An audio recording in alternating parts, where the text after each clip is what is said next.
وَإِذَا لَقُوا الَّذِينَ آمَنُوا قَالُوا آمَنَّا، جب ایمان والوں سے ملتے ہیں تو کہتے ہیں ہم ایمان لائے. اور یہ اصل میں منافق، اہل کتاب کے اندر منافقت بھر گئی تھی، حالانکہ وہ بظاہر مسلم قوم تھی.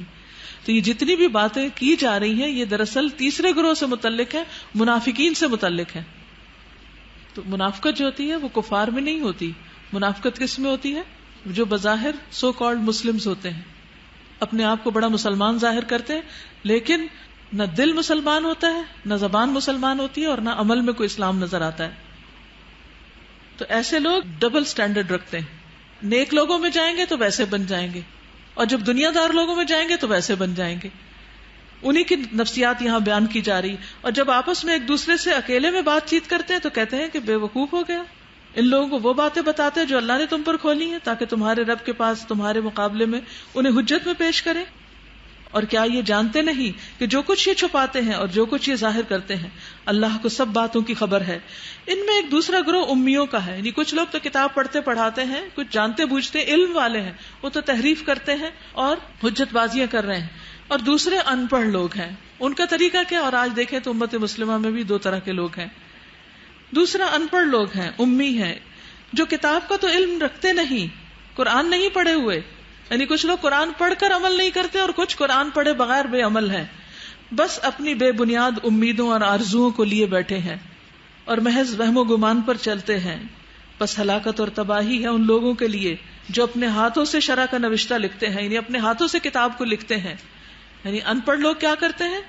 کچھ پڑھا نہیں، صرف اپنے بڑوں کی باتیں سن کر جو انہیں نجات کے سستے نسخے دے رہے تھے اس پر یقین رکھتے ہوئے دنیا میں مست ہیں. یعنی خوب حلال حرام طریقے سے دنیا کماتے ہیں اور اپنی آخرت بنانے کے لیے اپنے بزرگوں، درویشوں، پیروں، فقیروں کو دے دیتے ہیں تاکہ وہ ان کی آخرت میں ان کو چھڑانے کے کام آئیں.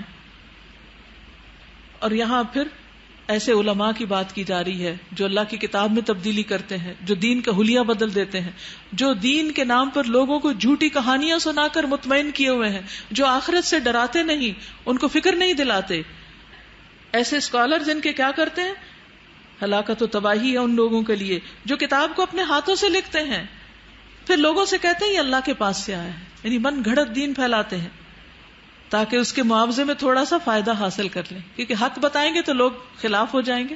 اگر لوگوں کو حرام کمائی کمانے سے روکیں تو لوگ خلاف ہو جائیں گے. لہٰذا وہ ان کے حرام کو حلال کرنے کے لیے اپنے پاس سے دین گھڑ رہے ہیں. ان کے ہاتھوں کا یہ لکھا بھی ان کے لیے تباہی کا سامان ہے اور ان کی یہ کمائی بھی ان کے لیے موجب ہلاکت. وہ کہتے ہیں کہ دوزخ کی آگ ہمیں ہرگز چھونے والی نہیں، الا یہ کہ چند روز کی سزا مل جائے تو مل جائے. پھر ان کے ایک اور غلط عقیدے کی تردید کی جا رہی ہے کہ قیامت کے دن ہم چکے بنی اسرائیل ہیں، پیغمبروں کی اولاد ہیں، اس لیے ہم جہنم میں نہیں جائیں گے، اور اگر گئے بھی تو چند دن کے بعد نکل آئیں گے. ان سے پوچھو کیا تم نے اللہ سے کوئی عہد لے لیا ہے جس کی خلاف ورزی وہ نہیں کر سکتا، یا بات یہ ہے کہ تم اللہ کے ذمے ڈال کر ایسی باتیں کہہ دیتے ہو جن کے متعلق تمہیں علم نہیں ہے کہ اس نے ان کا ذمہ لیا ہے. آخر تمہیں دوزخ کی آگ کیوں نہ چھوئے گی؟ جو بھی بدی کمائے گا اور اپنی غلطی کے چکر میں پڑا رہے گا وہ دوزخی ہے اور دوزخ میں ہمیشہ رہے گا. اور جو لوگ ایمان لائیں گے اور نیک عمل کریں گے وہی جنتی ہیں اور جنت میں ہمیشہ رہیں گے. تو اس سے صاف پتہ چل جاتا ہے کہ جنت کے لیے ایمان کے ساتھ عمل صالح کی ضرورت ہے.